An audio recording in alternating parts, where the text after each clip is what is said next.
We first meet Irina after crossing the Bridge of Sacrifice. She explains to us that the servants in Castle Morn have rebelled. Her father Edgar had her escape along with some knights. However, she is worried about her dad and wants us to deliver him a letter. After delivering the letter to her father inside Castle Morn, he says he cannot leave until his duty is fulfilled. To fulfill his duty, we are to beat the main boss of the area, Leonine Misbegotten. The player can also summon him for the fight. Fun fact, if you don't give him the letter, he cannot be summoned. After beating the boss, talk to the father again. He thanks you and says he will devote his life to his daughter. Upon returning, however, we find the daughter has been murdered. Edgar swears vengeance and leaves the area once reset. The next time we see him is in Revenger's shack via Lucaria. He invades us there, and after killing him, Edgar and Irina's questline end.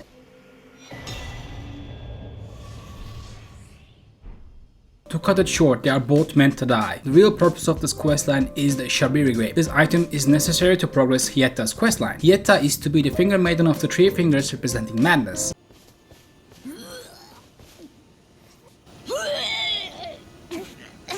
You can actually read more into it if you want to, but it's clear that these two are nothing but a stepping stone for Hietta. After her father had her escape from the castle, the Misbegotten caught up with them. They freed the giant that was pulling the vehicle and attacked the knights. When we arrive is the aftermath of the event. The Misbegotten had already won. Wild dogs feasting on the corpses, the Misbegotten defiling the bodies of their victims. Few knights that remained completely gave up. We can see a trail of corpses left in Irina's wake, one after another.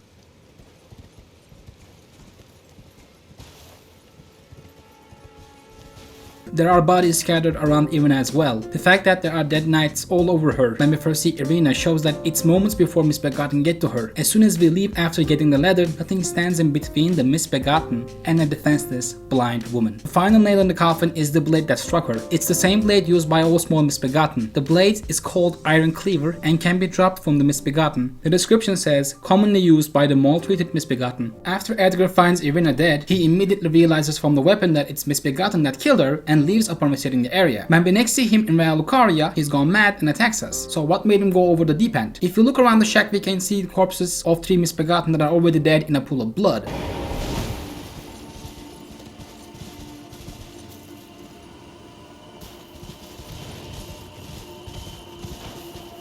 There's also a white ghost of remorse that says this.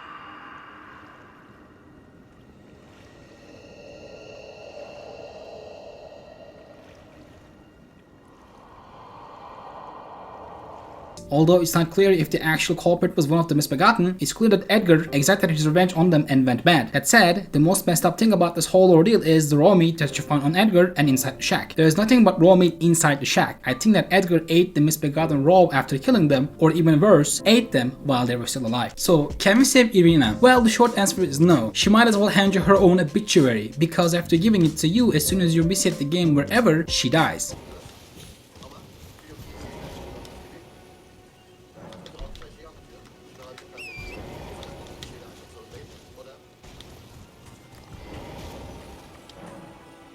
There is unfortunately no way you can bring Edgar here without resetting the game at least once. I even tried killing her myself to see if I can revive her at the Church of Vows, but the game says you don't need absolution. Even the game doesn't recognize you killing Irina as an act of sin. That's how much set in stone Irina's eventual demise is. There is a way to keep her alive, however, and that's by not taking the leather from her. Don't take the leather, kill Edgar at the castle, reset and come back to where he was. You will find the Shabiri Grape on the bench. No matter where you kill Edgar, he will drop the Shabiri Grape after resetting the area. Completely finishing the questline will earn you some raw meat, which is a good emergency health restoration item should you run out of flasks. If you go to Revenger's shack without doing Edgar's questline, the shack will be empty. In a nutshell, if you don't want the raw meat, kill Edgar at the castle and be done with it. If you want the raw meat, finalize the quest. There is one hidden dialogue I was able to find though. I wanted to see what would happen if I killed Irina myself. Would Edgar recognize that? Well, From Software did not disappoint.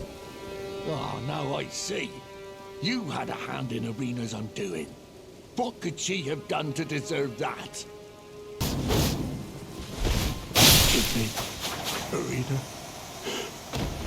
I will join you soon enough. Guys, I have in the works more videos like this where I will be focusing on characters and their questlines. If you liked the video, please leave a like, subscribe, and it helps me a lot. And I'll see you in the next video, guys. Peace.